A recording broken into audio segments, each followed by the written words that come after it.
ಎಲ್ಲರಿಗೂ ನಮಸ್ಕಾರ. ವಿಶ್ವಗುರು ಎಜುಕೇಶನ್ ಚಾನೆಲ್ಗೆ ಸ್ವಾಗತ. ಇದು 10ನೇ ತರಗತಿ ಗಣಿತ ಭಾಗ 2 ಹೊಸ ಪಠ್ಯಪುಸ್ತಕ.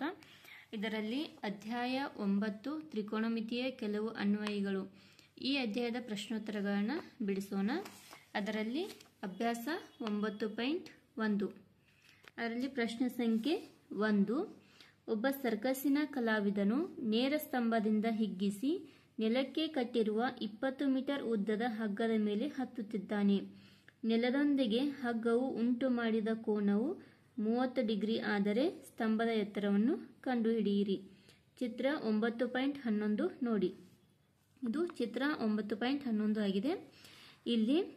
ಇಲ್ಲಿ ಹಗ್ಗದ ಉದ್ದ AC ಎಷ್ಟಿದೆ? 20 ಮೀಟರ್ ಅಂತೇಳಿ ಇದೆ. ಇಲ್ಲಿ ನೆಲದೊಂದಿಗೆ ಹಗ್ಗವು ಉಂಟು ಮಾಡಿರುವ ಕೋನ ಎಷ್ಟಿದೆ? 30 ಡಿಗ್ರಿ ಇದೆ. ಹಾಗಾದರೆ ನಾವು ಸ್ತಂಭದ ಉದ್ದ ಎತ್ತರ AB ಅನ್ನು ಕಂಡುಹಿಡಿಬೇಕು. ಇದನ್ನ ಯಾವ ರೀತಿ ಕಂಡುಹಿಡಿಯೋದು ಅಂತೇಳಿ ನೋಡೋಣ. ಇಲ್ಲಿ ನಾನು ಕೊಟ್ಟಂತಹ ಚಿತ್ರವನ್ನು ಬಿಡಿಸಿಕೊಂಡಿದ್ದೇನೆ. ಇಲ್ಲಿ ACಯು ಹಗ್ಗದ ಉದ್ದ ಮತ್ತು ABಯು ಕಂಬದ ಉದ್ದವಾಗಿದೆ. ಈ ಲಂಬಕೋನ ತ್ರಿಭುಜ ABCಯಲ್ಲಿ ಕೋನ C 30 ಡಿಗ್ರಿ ಆಗಿದೆ.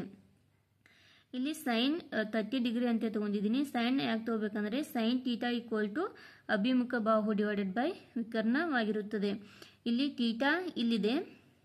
ಥೀಟಾ ಇಲ್ಲಿದ್ದಾಗ ಏನಾಗುತ್ತೆ? ಅಭಿಮುಖ ಇದಾಗುತ್ತೆ, ವಿಕರ್ಣ ಇದಾಗುತ್ತೆ. ಹಾಗಾಗಿ ನಾವು AB ಬೆಲೆಯನ್ನು ಕಂಡುಹಿಡಿಬೇಕು. ಹಾಗಾಗಿ ಸೈನ್ ಥೀಟಾವನ್ನು ತಗೋಬೇಕು. ಹಾಗಾಗಿ ಸೈನ್ 30 ಡಿಗ್ರಿ ಅಭಿಮುಖ ಅಂದರೆ AB, ವಿಕರ್ಣ ಅಂದರೆ AC. ಹಾಗಾಗಿ sine 30 degree AB divided by AC ಅಂತೇಳಿ ಬರ್ದೀನಿ. ಸೈನ್ 30 ಡಿಗ್ರಿ ಅಂದರೆ 1/2 AB ಡಿವೈಡೆಡ್ ಬೈ AC ಅಂದರೆ 20 ಇದೆ. ಇದನ್ನ ಓರೆ ಗುಣಾಕಾರ ಮಾಡಿದಾಗ AB 20 ಡಿವೈಡೆಡ್ ಬೈ 2 ಆಗುತ್ತದೆ. 2 1 2 10 20 ಅಂದರೆ AB ಎಷ್ಟತ್ತು? 10 ಮೀಟರ್ ಆಗುತ್ತದೆ. ಆದ್ದರಿಂದ ಕಂಬದ ಎತ್ತರ 10 ಮೀಟರ್ ಆಗಿದೆ. ನೆಕ್ಸ್ಟ್ ಕ್ವಶನ್ ನೋಡೋಣ. ಪ್ರಶ್ನೆ ಸಂಖ್ಯೆ 2. ಬಿರುಗಾಳಿಗೆ ಸಿಕ್ಕಿ ಒಂದು ಮರವು ಮುರಿದು ನೆಲಕ್ಕೆ ತಾಗಿದಾಗ ನೆಲದೊಂದಿಗೆ 30 ಡಿಗ್ರಿ ಕೋನವನ್ನು ಉಂಟು ಮಾಡಿದೆ ಮತ್ತು ಮರದ ತುದಿಯು ಮರದ ಬುಡದಿಂದ 8 ಮೀಟರ್ ದೂರದಲ್ಲಿ ನೆಲಕ್ಕೆ ತಾಗಿದೆ. ಹಾಗಾದರೆ ಮುರಿದು ಬೀಳುವ ಮುನ್ನ ಮರದ ಎತ್ತರ ಎಷ್ಟಿತ್ತೆಂದು ಕಂಡುಹಿಡಿಯಿರಿ. ಯಾವ ರೀತಿ ಕಂಡುಹಿಡಿಯೋದು ಅಂತೇಳಿ ನೋಡೋಣ. ನಾನು ಪ್ರಶ್ನೆಯಲ್ಲಿ ಕೊಟ್ಟಂತಹ ಅಂಶಗಳನ್ನು ಆಧರಿಸಿ ಈ ಒಂದು ಚಿತ್ರವನ್ನು ಹಾಕಿಕೊಂಡಿದ್ದೇನೆ. ಈ ಚಿತ್ರದಲ್ಲಿ ನೋಡ್ಬೋದು ನಾವು DBಯು ಮುರಿದು ಬೀಳುವ ಮುನ್ನ ಮರದ ಎತ್ತರವಾಗಿದೆ. ಇಲ್ಲಿ ಮರವು A ಬಿಂದುವಿನಲ್ಲಿ ಮುರಿದಿದೆ. ಅಂದರೆ AD ಏನಾಗುತ್ತೆ? AC ಆಗುತ್ತೆ. ಅಂದರೆ ಅದು ನೆಲಕ್ಕೆ ಬಂದು ತಾಗಿದೆ, ಅಂದರೆ ACಗೆ ತಾಗಿದೆ. AD AC ಆಗುತ್ತದೆ. ನೆಕ್ಸ್ಟು ಮರವು ನೆಲದೊಂದಿಗೆ ಉಂಟು ಮಾಡಿರುವ ಕೋನ 30 ಡಿಗ್ರಿ ಆಗಿದೆ. BCಯು 8 ಮೀಟರ್ ಅಂತೇಳಿ ಕೊಟ್ಟಿದ್ದಾರೆ. ಇಲ್ಲಿ ನಾವು ಏನು ಕಂಡುಹಿಡಿಬೇಕಂದ್ರೆ ಮುರಿದು ಬೀಳುವ ಮುನ್ನ ಮರದ ಎತ್ತರ DB ಬೆಲೆಯನ್ನು ಕಂಡುಹಿಡಿಬೇಕು. ಅದಕ್ಕಿಂತ ಮುಂಚೆ ನಾವು DB ಅಂದರೆ ಏನು ಮಾಡಬೇಕು? AB ಪ್ಲಸ್ AD ಮಾಡಬೇಕು. ಹಾಗಾಗಿ ಮೊದಲು AB ಅನ್ನು ಕಂಡುಹಿಡ್ಕೋಣ. ನೆಕ್ಸ್ಟ್ AC ಬೆಲೆಯನ್ನು ಕಂಡುಹಿಡ್ಕೋಣ. AB ಅನ್ನು ಯಾವ ರೀತಿ ಕಂಡುಹಿಡಿಯೋದು ಅಂತೇಳಿ ನೋಡೋಣ. ಇಲ್ಲಿ ನಾನು DBಯು ಮರದ ಮುರಿದ ಭಾಗ ಮತ್ತು ACಯು ಮರದ ಮುರಿಯದ ಭಾಗ ಅಂತೇಳಿ ಬರೆದಿದ್ದೀನಿ. ಲಂಬಕೋನ ತ್ರಿಭುಜ ABCಯಲ್ಲಿ ಕೋನ C 30 degree. Tan 30 degree. Tan ಯಾಕೆ ತೊಗೊಂಡಿದ್ದೀನಿ ಅಂದರೆ ನಮಗೆ AB ಬೆಲೆ ಬೇಕು. AB ಅಂದರೆ ಟ್ಯಾನ್ ಅಂದರೆ ಏನು ಹೇಳ್ತೈತೆ ಅಂದರೆ ಅಭಿಮುಖ ಬಾಹು ಡಿವೈಡೆಡ್ ಬೈ ಪಾರ್ಶ್ವಬಾಹು. ಹಾಗಾಗಿ ನಾನು ಟ್ಯಾನ್ 30 ಡಿಗ್ರಿ ಅಂತ ತಗೊಂಡಿದ್ದೀನಿ. ಇಲ್ಲಿ ಅಭಿಮುಖ ಏನಿದೆ AB, ಪಾರ್ಶ್ವ ಏನಿದೆ BC. ಹಾಗಾಗಿ AB ಡಿವೈಡೆಡ್ ಬೈ BC ಅಂತ ಬರೆದಿದ್ದೀನಿ. ಟ್ಯಾನ್ 30 ಡಿಗ್ರಿ ಅಂದರೆ 1/√3 AB ನಾವು ಕಂಡುಹಿಡಬೇಕು. ಹಾಗಾಗಿ AB ಅಂತ ಬರೆದಿದ್ದೀನಿ. BC ಅಂದರೆ ಎಷ್ಟು? 8. ಇದನ್ನು ಓರೆ ಗುಣಾಕಾರ ಮಾಡಿದಾಗ AB 8 ಡಿವೈಡೆಡ್ ಬೈ √3 ಮೀಟರ್ ಆಗುತ್ತದೆ. ನೆಕ್ಸ್ಟ್ ನಾವೇನು AB ಬೆಲೆಯನ್ನು ಕಂಡುಹಿಡಿದು ನೆಕ್ಸ್ಟ್ AC ಬೆಲೆಯನ್ನು ಕಂಡುಹಿಡಿಯೋಣ. AC ಬೆಲೆ ಕಂಡುಹಿಡಿಬೇಕಂದ್ರೆ ಏನಾಗಬೇಕು? ಈ ಬೆಲೆ ಗೊತ್ತಿದೆ, ಈ ಬೆಲೆ ಗೊತ್ತಿದೆ.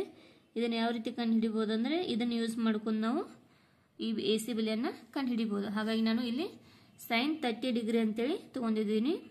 ಸೈನ್ 30 ಡಿಗ್ರಿ ಅಭಿಮುಖ ಬಾಹು ಡಿವೈಡೆಡ್ ಬೈ ವಿಕರ್ಣ ಅಂದರೆ AB ಡಿವೈಡೆಡ್ ಬೈ AC ಆಗುತ್ತದೆ. sin 30 ಡಿಗ್ರಿ ಅಂದರೆ 1/2 ಈಕ್ವಲ್ ಟು ಎ ಬಿ ಬೆಲೆ ಈಗಾಗಲೇ ಕಂಡು ಹಿಡ್ಕೊಂಡಿದ್ದೀವಿ n2/√3/AC.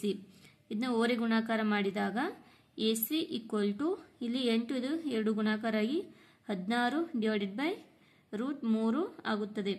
AC equal to 16/√3 metre ಆಗುತ್ತದೆ.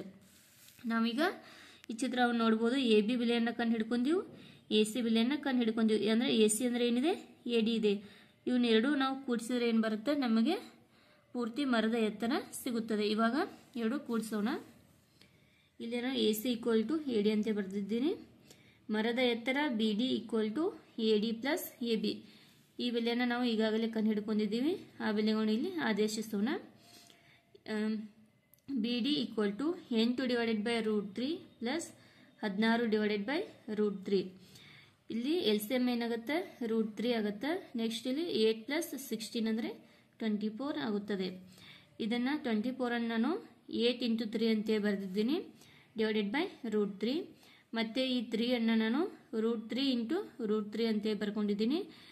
ಈ √3 ಇಲ್ಲಿ ಈ √3 ಕ್ಯಾನ್ಸಲ್ ಆಗಿ BD ಈಕ್ವಲ್ ಟು 8√3 ಮೀಟರ್ ಆಗುತ್ತದೆ.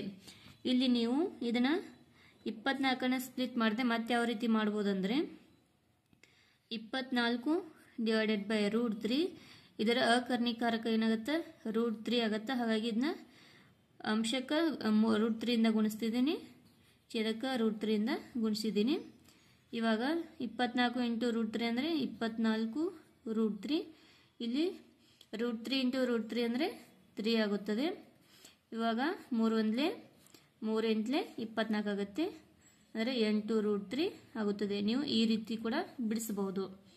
ಇಲ್ಲಿ ಆದ್ದರಿಂದ ಮರದ ಎತ್ತರ 8√3 ಮೀಟರ್ ಆಗಿದೆ ಅಂತೇಳಿ ಹೇಳ್ಬೋದು. ಇಲ್ಲಿಗೆ ಪ್ರಶ್ನೆ ಸಂಖ್ಯೆ 1 ಮತ್ತು 2 ಮುಕ್ತಾಯವಾಯಿತು. ಈ ವಿಡಿಯೋನ ಇಲ್ಲಿಗೆ ಸ್ಟಾಪ್ ಮಾಡೋಣ. ಮುಂದಿನ ಪ್ರಶ್ನೆಗಳನ್ನ ಮುಂದಿನ ವಿಡಿಯೋದಲ್ಲಿ ನೋಡೋಣ. ಈ ವಿಡಿಯೋನ ನಿಮ್ಮ ಫ್ರೆಂಡ್ಸ್ಗೆಲ್ಲ ಶೇರ್ ಮಾಡಿ, ಲೈಕ್ ಮಾಡಿ, ಸಬ್ಸ್ಕ್ರೈಬ್ ಮಾಡಿ. Thank you all.